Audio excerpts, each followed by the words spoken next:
Biblical Archaeological Review is a very respected magazine that talks about elements of the Bible. And for some reason or other, I used to get it from Dr. Ivan Shatton, and he would ask me questions. What do you answer about this? What do you answer about that? And how am I supposed to answer things? I'm not an archaeologist. I'm not a historian. I thought I could answer questions, but these are not little questions. These are serious matters of understanding and research. But sometimes a question comes up that has an easy answer. And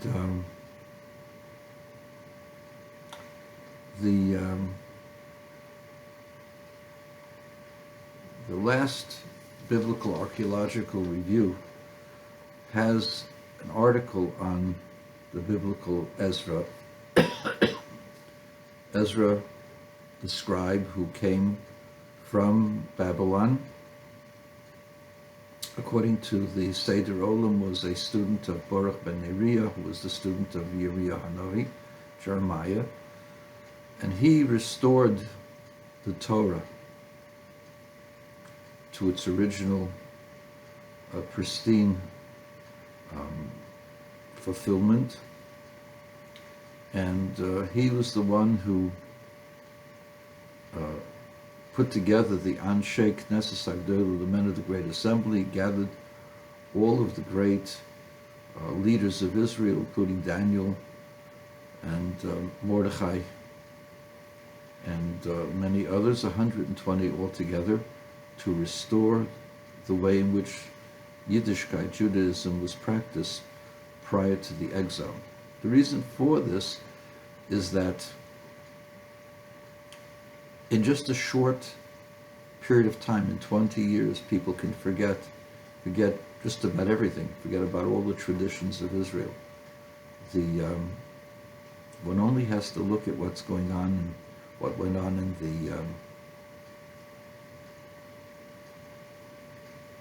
in the communities in this country, where the grandparents were Orthodox, the parents would go to the Orthodox synagogue, or they joined the conservative shul, and the kids, the grandkids, intermarried. It doesn't take much. It takes 20 to 40 years for Judaism to be completely neglected and forgotten. Unless you have the reinforcement of the study of Torah in the yeshivas, the Orthodox day schools, people forget everything. That's what happened in those 3 generations between the destruction of the temple and the restoration, the rebuilding of the temple 70 years later. People forgot. People forgot how to speak Hebrew. People didn't know how to pray, how to daven. They needed the Anshe Knesset Agdolah, the men of the Great Assembly, to restore it. So the question that the biblical archaeologists ask is, why is there no corroborating evidence of the persona of Ezra? Why don't we find anything in the Qumran sect? They have the books of the Bible, the Tanakh, and they don't have the book of Ezra, apparently, or don't even mention Ezra. And so they leave this with a big question. And the truth of the matter is, you have to know a little bit more than just limited understanding of situations. There is a sect called the Samaritan sect. In the Talmud, they're called the Kutim. In some cases, people call them the Shomronim. But in the Talmud, they talk about the Kutim because they came from the city of Kuta. They're not to be confused with the Kushim, who come from Africa. The Kutim come from cities in northern Iran or northern Iraq, and they came during the period of uh,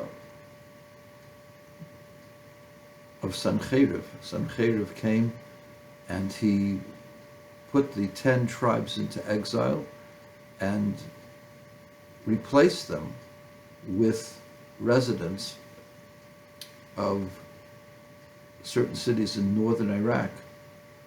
And they lived there. And they found it difficult, and because they found it difficult, they were told by the authorities that perhaps you have to worship the god of that area. So they got a priest or priests from the 10 tribes to come and to teach them the ways of the 10 tribes. So the Kutim, or the Samaritans, have the Torah. Not exactly our Torah, but almost a word-for-word copy of our Torah.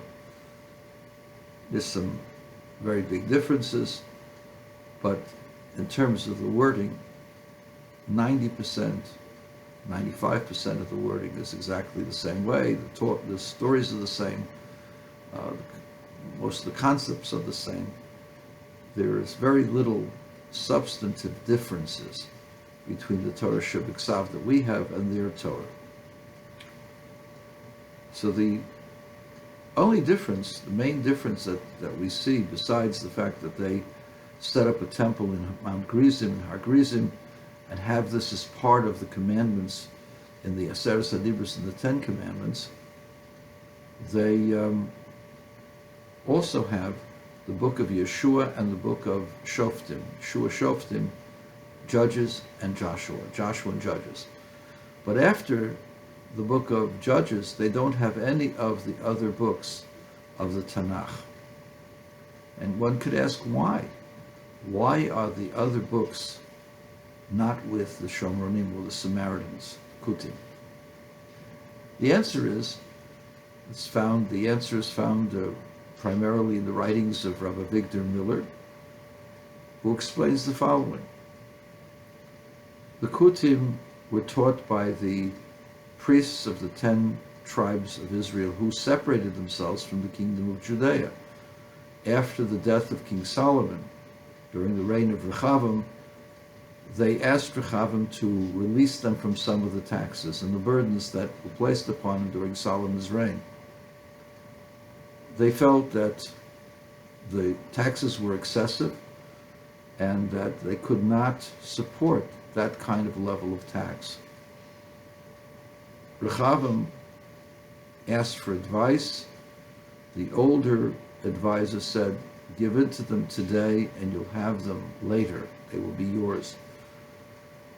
The young people said, no, showing them weakness now will allow them to push you around. You got to show them strength.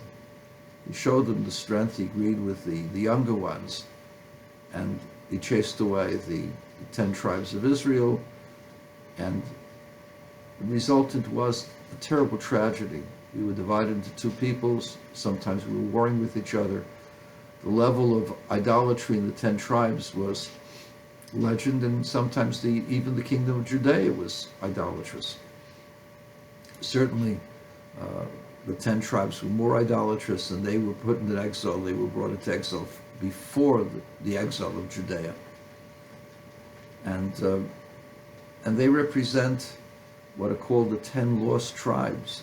Where they are, who they are, is a question of, it's a serious question. We don't know where they are. We don't know who they are. There's some people who have some speculation, and they believe they know who they are, or at least some of who they are.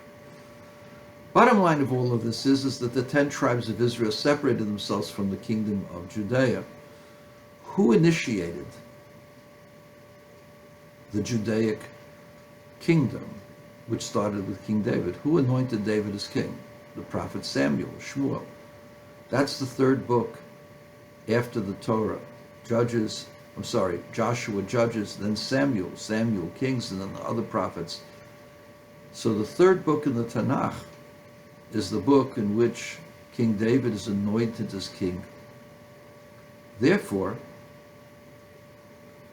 the 10 tribes of Israel rejected those books, because any book that promoted the position of the Judaic or the Davidic dynasties was something that they could not tolerate. They could not tolerate that the holy books would say that the kings have to be from Judea, or at least in the writings it says that in the future the kings of all of the 12 tribes will be from David.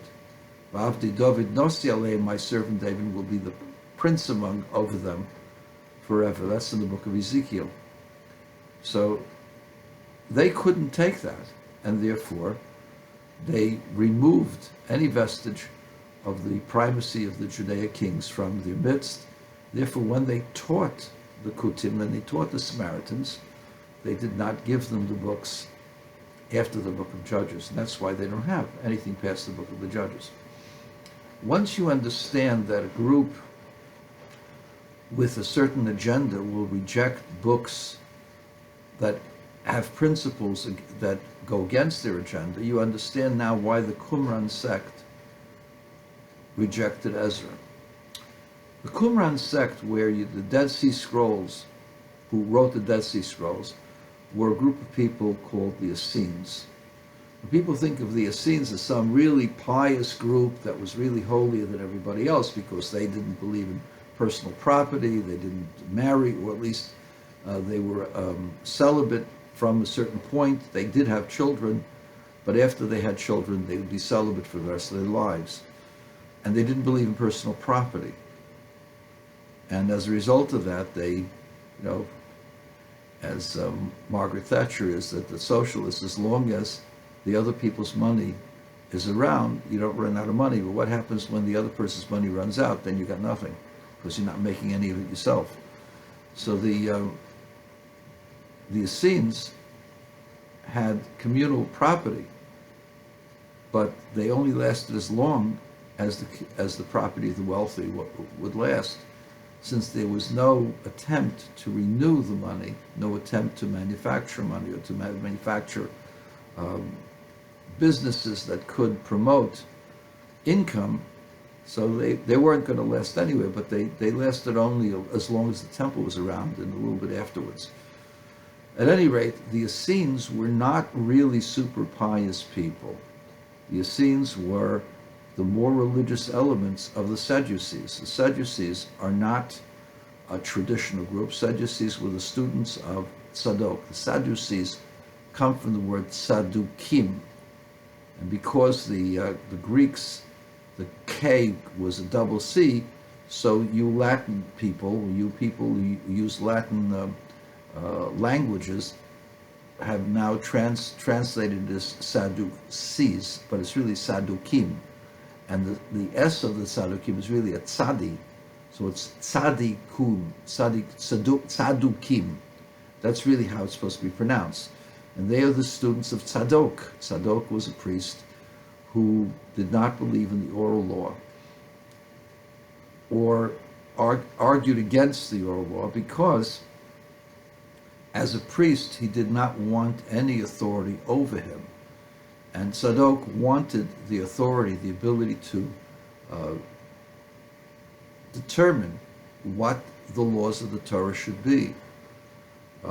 He felt that the written law had within it all of the indications of what the law should be in particular cases where it doesn't speak openly about, and that one who could analyze the scripture could find enough evidence to determine the law. And this was the position of the Sadukim, or the Sadducees. And the Sadducees argued with the Parushim, those as the Pharisees, but they're not Pharisees, Parushim. And the S again, the Shin, became an S, Pharisees, and the P became a Pharisees. But it's not Pharisees, it's Parushim, and not Pharisees, Phariseem. So the Parushim believed in an oral law, believed that there was a tradition of what the oral law was supposed to be like. This oral law was taught by Ezra. The Essenes, being Sadukim, religious Tzaddikim opposed the Parashim, which is those who promoted the oral law. Since Ezra was the main culprit, the main character, who revealed to the masses that there's such a thing as an oral law that was a tradition from court to court from the time of Moses, it's no wonder that they rejected anything Ezra would write about. It's number one. Number two, by the time the Qumran sect became popular, or became important in the Second Temple era and afterwards, the Essenes were dominated by the original Christians. Yochanan, the one who went to every morning to bathe in the Dead Sea or other in wells or in springs, was known as Yochanan HaTovel, or you call him John the Baptist. His name wasn't John, it was Yohanan, and that became Yohanan, and it became John. But his name was Yochanan, and he was known as Yochanan HaTovel. He would immerse himself in a mikveh every day. And that's what baptism is. Baptism is just going to the mikveh. And then after Yochanan, there was Yeshu, who was known as JC, and so on and so forth. What was their position? Originally, the Essenes were dominated by the priests, by the Kohanim. They were a breakaway group from the Sadducees, which is a group dominated by the Kohanim, the priests. The Kohanim believed that the only ones who could be the teachers of righteousness were Kohanim. There was, at one point, a breakaway group among the Essenes that the teacher of righteousness could be an ordinary Israelite. And apparently, that's what happened during the period of Yochanan HaTovel, or John the Baptist, and those who followed him. That they wanted that the teacher of righteousness should be not a Kohen, but a regular Jew, a regular member of the other tribes.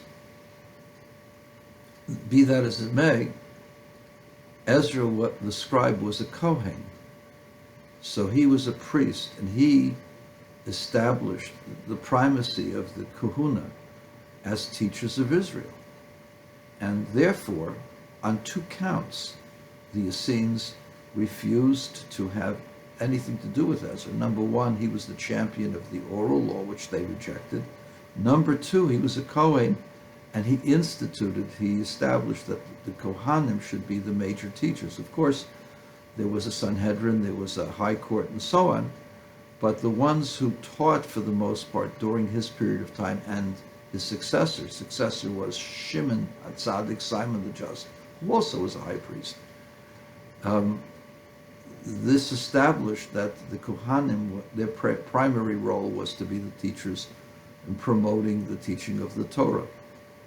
So on these two counts, they rejected Ezra because he was promoting the oral law, and he also was promoting that the Kohanim had a special role as being teachers.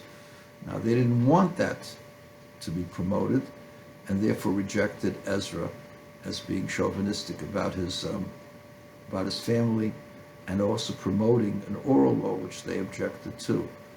Therefore, it's very easy to understand why there's no mention of Ezra in the Qumran sect, because they rejected the major points of Ezra's teaching.